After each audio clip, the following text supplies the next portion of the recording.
Oh, I can see you now. Awesome. So I can see the comments. Thank you for being here, lovely lady.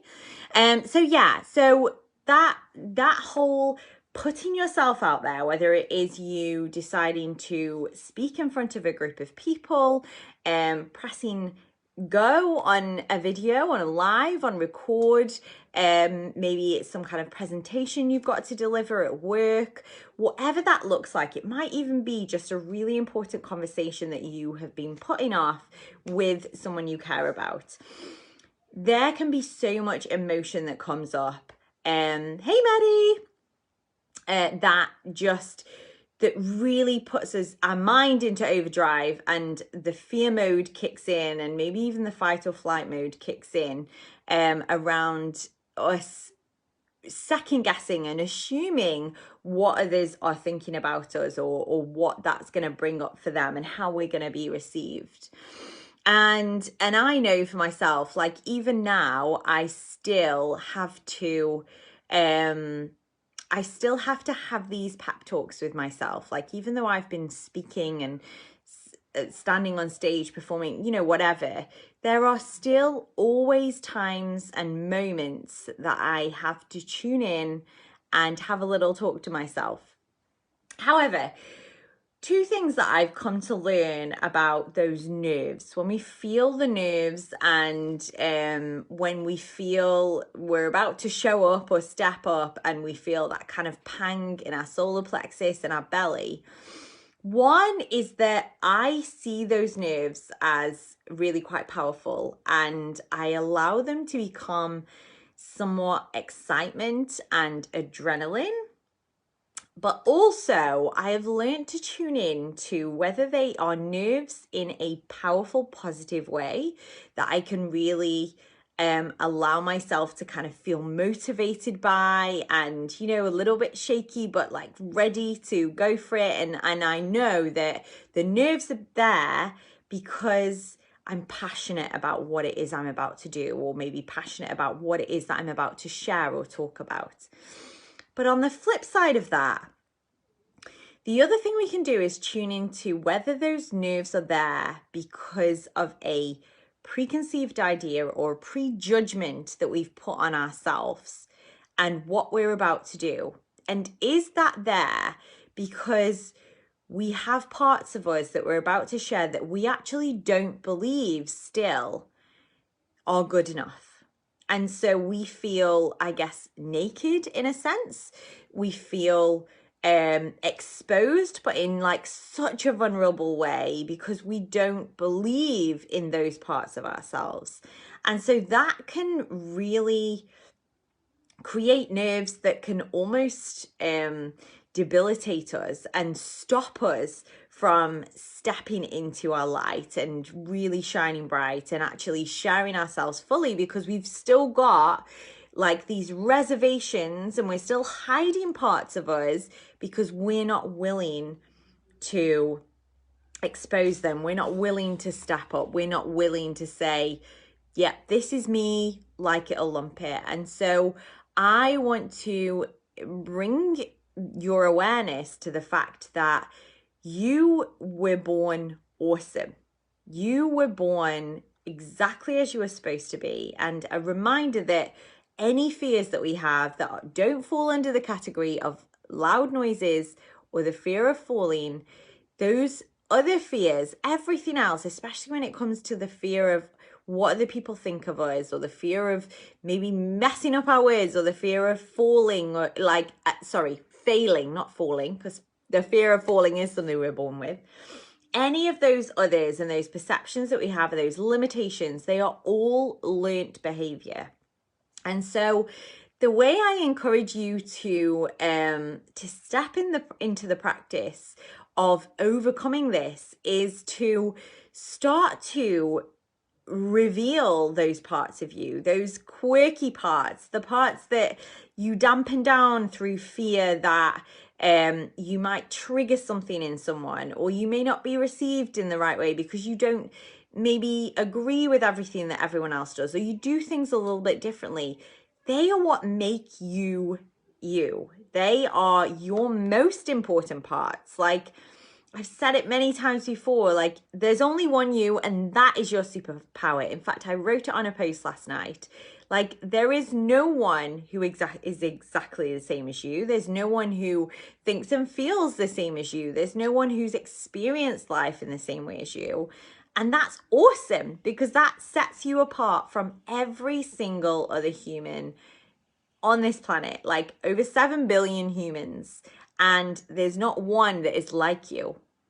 And so the more that you can play about with and expose and reveal these parts of you, even though you feel a little bit vulnerable and you do have nervous energy around, will it be accepted? How will it be received?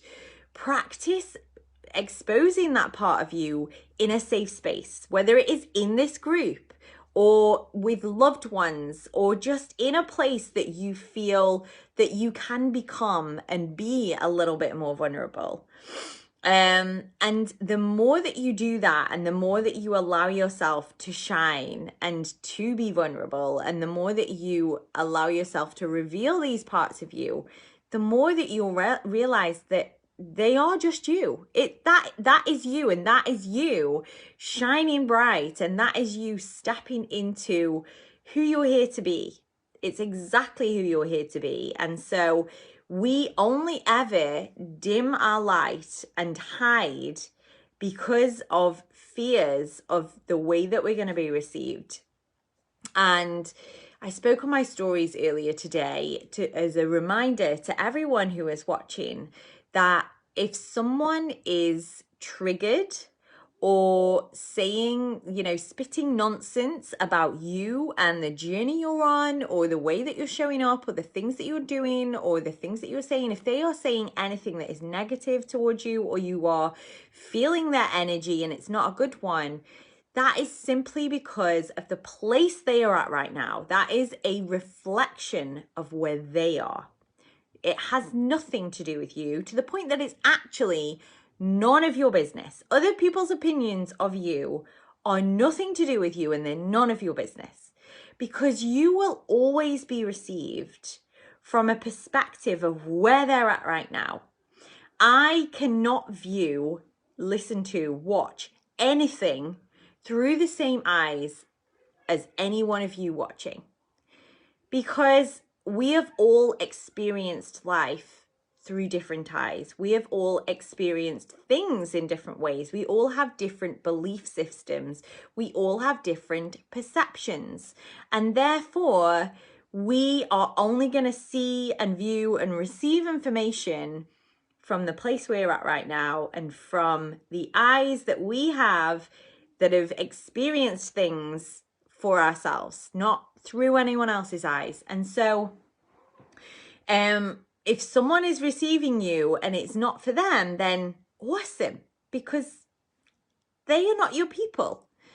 You get to be yourself so authentically and so much and so apologetically that you repel anyone that is not the right person to be around you. And the more that you can be in the practice of that, and I'm not saying go around like in such an offensive way that you make everyone run away. I'm saying don't dim. Oh, my phone battery is telling me I need to charge it.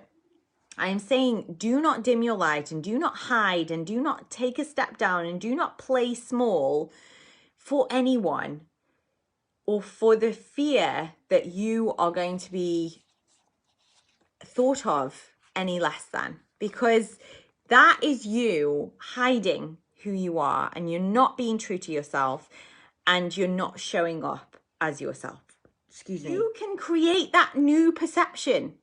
You can, before you walk into a room, before you press go, before you do the thing, you can say, I'm going to be received really well. I'm going to be understood by these people. I am going to say the things that I feel are expressive to me, and they're going to be heard by the right people. And you can attract that energy into your existence, into your space. And this is the cool thing. When we know this stuff, we get to put it into practice. And so whenever you find yourself triggered by or like worrying about what other people are thinking, just remind yourself that you never know what they're thinking. And so therefore, you can come up with your own thoughts in your mind. Of course, if people say mean things, then that's going back to what I was saying before. And maybe they're not having a good day. Hurt people, they hurt people. And so if someone is lashing out, then maybe it's time for you to either have that chat with them. Maybe it's time for you to just dig deep and find some compassion for the fact that maybe they're having a really poo day.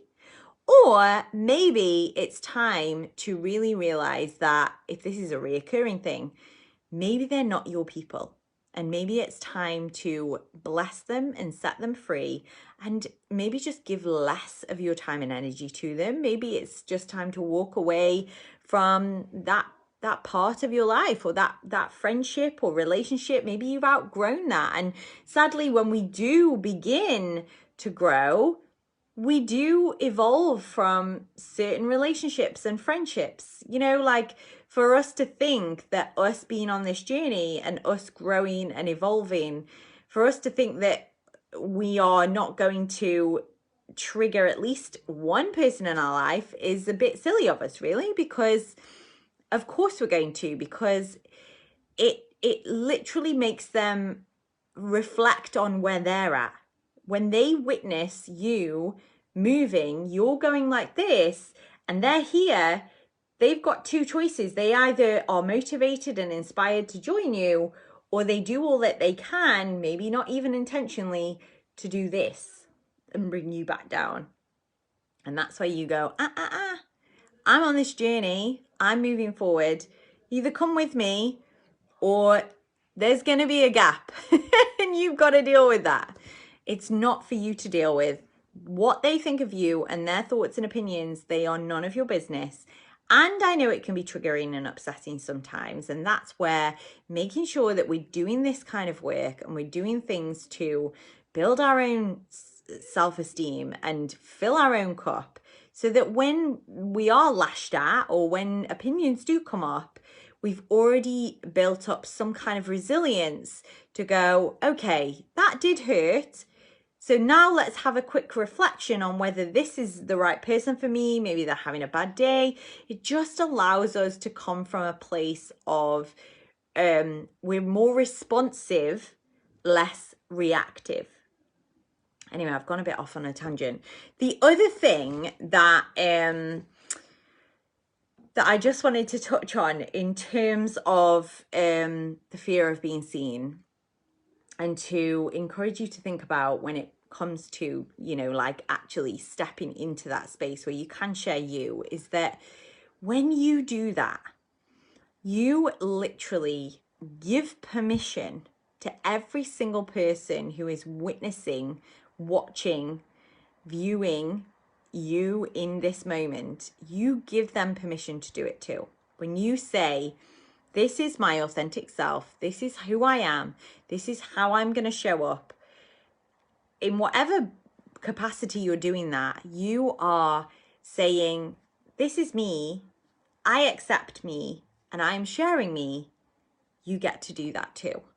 How cool is that? How empowering to other women, humans, is that we get to give them that gift.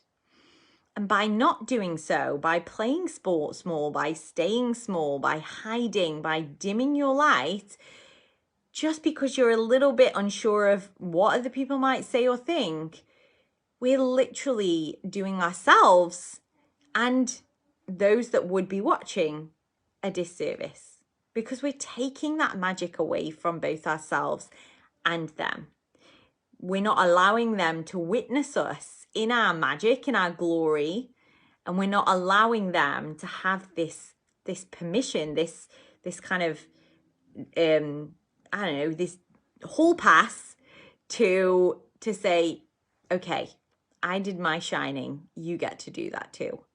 And that's so cool. It is such a blessing when you learn that through you stepping out of your comfort zone and you doing something and you showing up and you kind of having the guts to do it, when you learn that you doing that had an impact on someone else's inner belief or someone else's motivation or someone else's taking action, like there's no better gift. That is just the coolest thing.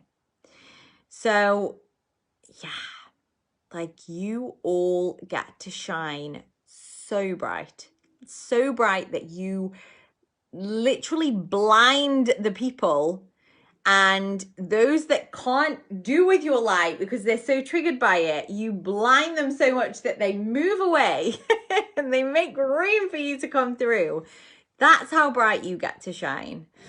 And that's how much your light is needed in this world. You are needed. Your light is needed, your gifts, your voice, everything that you have to share, it is needed right here in this time, right now, in this space.